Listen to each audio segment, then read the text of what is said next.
On sam ume da kaže, rođen sam pod srećnom zvezdom, nisam imao velike prohteve i u životu mi je sve nekako dolazilo samo. Rusi su za njega govorili da je otelotvorenje Tarasa Buljbe, a boga mi su ga poredili sa Jul Brynnerom i Teli Savalasom. Ljubiša Stojanović, Luis, dobroveče. Dobroveče. Drago mi je da ste došli, Luis. Drago mi je da neću morati puno da pričam, pošto je poznato da to ti sad uzmeš u svoje ruke. Nego šta, ima tu dosta zanimljivih tema i stvari koje ću ja vas da pitam, pa vi ako želite odgovorite, ako ne, onda ćemo da pevamo, ili važi? Bravo, ne kuni me, ne ruži me, majko i Luis, večeras u emisiji imam jednu želju, uživali smo zaista. 1980. je to bila, Luis, je li tako? To je prva... Da, 80. na 81. Tako da. Tako je i stvarno ono stari hit. Tako skoro. Tako skoro, nećemo da brojimo godine. I ono što sam samo Luisa htela da podsjetim je na nebeske jahače i band L50, je li tako bilo? L50, nije L50, nego L50, znači L. Louis, P. Ponky, D. Dennis i S. Stanley. I dok su druga... To je kad sam imao 11-12 godina. I to kako jedan novinar lepo zaključuje, dok su druga deca pikala fudbal i loptu, vi ste nosili ploče čije, hoćemo da kažemo, odakle on nadimak. Pa da, ali to sam imao 6 godina, 7 godina. I uvijek je slušao Armstronga, Luja Primu i tako ja. Ja sam to nosio, deca su se zvala, evo ga Luis. A zašto kažete da muzičke korene nosite po majčinoj liniji? Jer uvijek imao veliki uticaj na vas. Pa i uvijek i majka. Uvijek je volao evergreen muziku, lakši džez, Dixie muziku. Svirao je gitaru i usnu harmoniku, a majka je pevala staru, domaćica je bila, pevala je u kući staru narodnu muziku. I to se spojilo i iz toga se izrodilo ovo što vi slušate. A otac? Otac je hteo da budete vojni stipendista? Ne, otac je hteo da budem vojni, da budem oficir. Da budete oficir? Jer je to bilo sigurno, mada je podržavao i ovo, jer on je smatrao da je to sigurnije. To je možda tada bilo sigurno i sad sigurno nije. A da se muzikom bavite iz hobija? Pa, kao otprilike. Dobro, hobi je prerastao u profesiju, otac i kasnije sigurno sam bio ponosan na vas. Ja sam u gimnaziji bio vojni stipendista i ponavljao sam prvi razred od gimnazije i to iz muzičkog. Tako je. Što je apsurdno. Pa dobro, čovjek je mislio da nastavnik, nije bio profesor, bio nastavnik i mislio je da sam ja njegove mišljenje da sam ja ne muzikalan. Pa evo ja ću reći gledalcima zanimljivo, evo vi ste sada i to rekli. A otac je ipak imao više poverenja i znao je da to nije tačno i rekao je položi to i napuštaš gimnaziju i ideš u ono što ti hoćeš. I evo kada je Luis nastavnik muzičkog, jel da, srušio, sada ste čuli celu tu priču, lepo na godinu, kada ga je posle puno godina sreo na ulici, rekli ste mu, nemoj da mi prilaziš blizu, zbog takvih kao što si ti. Mnogi su talenti propali. I pošto smatram da si loš čovjek, nemoj da mi prilaziš, možda bi me zarazio. I evo ja moram samo Luisa da pitam nešto. Dođe do mene informacija u vezi sa jednom fantastičnom top listom koja postoji u Irskoj. Naime, tamo je jedan radio, pušta zaista numere iz celog sveta i tamo se našla jedna vaša numera skoro. To su mi javili iz Holandije. Inače, album je snimljen za jednu kuću u Holandiji, za Snail Records. I producenti su javili da je jedna od kompozicija na top listi u Irskoj, to je neki radio, koji određeno vreme pušta etno muziku iz celog sveta. Tako da je kompozicija Kad me jednom ne bude na top listi, što mi je veoma drago. Ajde već kad smo kod sveta, vi ste jedan od naših retkih izvođača koji konstantno ima poziva upravo iz tog sveta. Čini mi se da oni van granica naše zemlje nekako više nego i ljudi koji ovdje nešto znači u ovom poslu, vašem konkretno, nego mi sami. Hajde da spomenemo i Dansku i to mi je vrlo zanimljiva informacija. U Danskoj je taj album bio 27. oktobra i je taj album predstavljen na svetskom sajmu etno izvođača i etno izdavača. To je WOMEX, World Music Expo, koji je prošle godine bio u Danskoj, u Kopenhagenu. Verovatno će ove godine u oktobru biti u nekom drugom gradu, u nekoj drugoj državi, gde bi trebao ja da imam svojih 15 minuta. Biće ja inače imam s ovom kućom ugovor na 6 godina za 4 izdanja još, za još 3 izdanja najmanje. A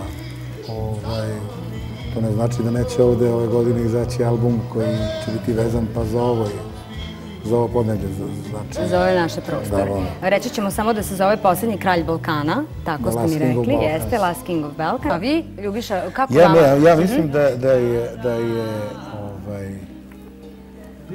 Tanja na neki način učinila zlo publici, široj publici, što nije nastavila u ovom maniru. Jednostavno se povukla kao rakovi. Rakovi to rade. Kad im nešto zasmeta, lepo se popuse, uđu unutra i u sebi nađe.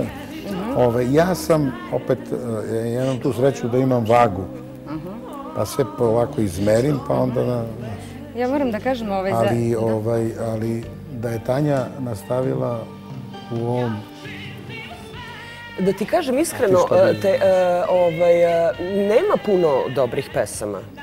Teško je naći dobru pesmu. Nema takvih pevača kao što su ti. Što se tiče mog dragog gosta, Ljubiše Stojanovića, moram reći da je imao bezbroj koncerata. I to najviše negde koliko sam ja uspela da saberem i oduzmem po inostranstvu, mada je bio i divan ovde 24. decembra 2006. koji je sniman i postoji u DVD formatu. Si ti rekao si izbacio ovih dana, u stvari prošlog meseca. Početkom prošlog meseca je izašao DVD. Sad, zašto od 2006. do sada čekao, možda... Ali u svakom slučaju postoji i mogu naši gledalci da uživaju. Ja bih samo malo da se vratim na 87. Reći ćemo da ste imali veliku turneju po Rusiji, Moskva, Rostov, Harkov, Leningradu, kaže Luis, čak 17 koncerata, na svakom je bilo 36.000 ljudi. Je li to tačan podatak? Da. Pa fantastično. Pa, Rusija je velika. To je stvarno lep podatak. Potom Atina, Pariz, Štokholm, Prag, Minhen. Tako da zaista imate divnih koncerata. Tokio, dobro. Atina. Stvarno ceo svet. Pa? Gde niste bili? Pa nisam...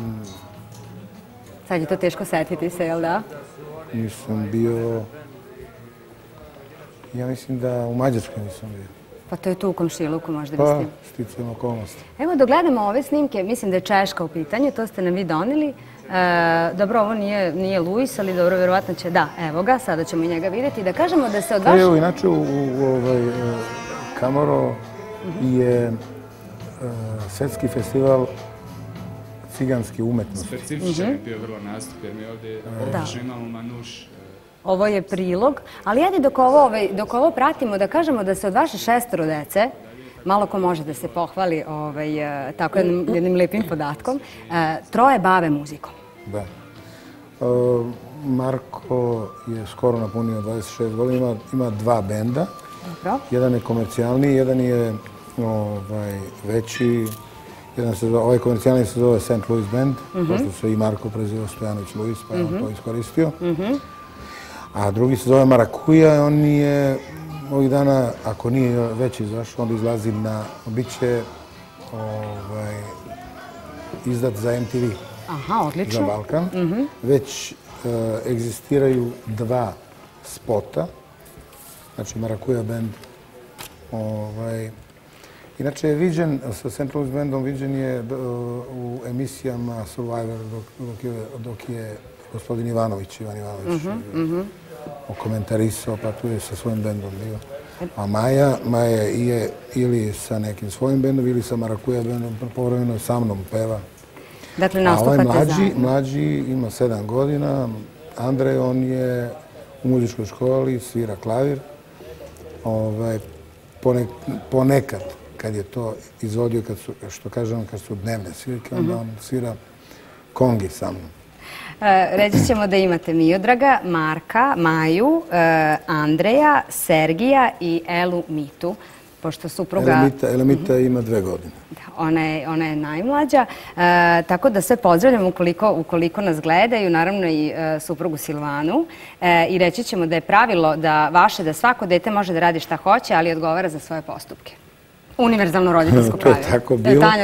To je tako bilo kad sam ja bio dete, tako važi za njih. Samo da nešto ovako vrlo zanimljivo kažem gledalcima, kada su poroci Ljubišini u pitanju. To mi je bilo zanimljivo. Nećemo, kao što me pogledao.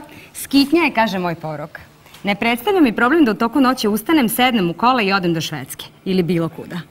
Dobro, možda ne baš do Švedske, ima i drugih mesta. Šta kaže supruga? Razume. Ne znam da... Ni ne pitate. Mi smo o tome diskutovali. Hvala vam, nadam se da je bilo prijatno. Nisam puno davila s pričom.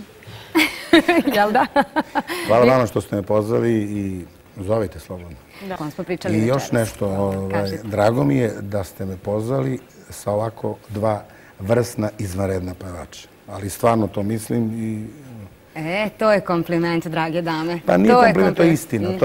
Mislim, ja ih ne znam od večeras, nego ih slušao sam. Već neko duže vreme.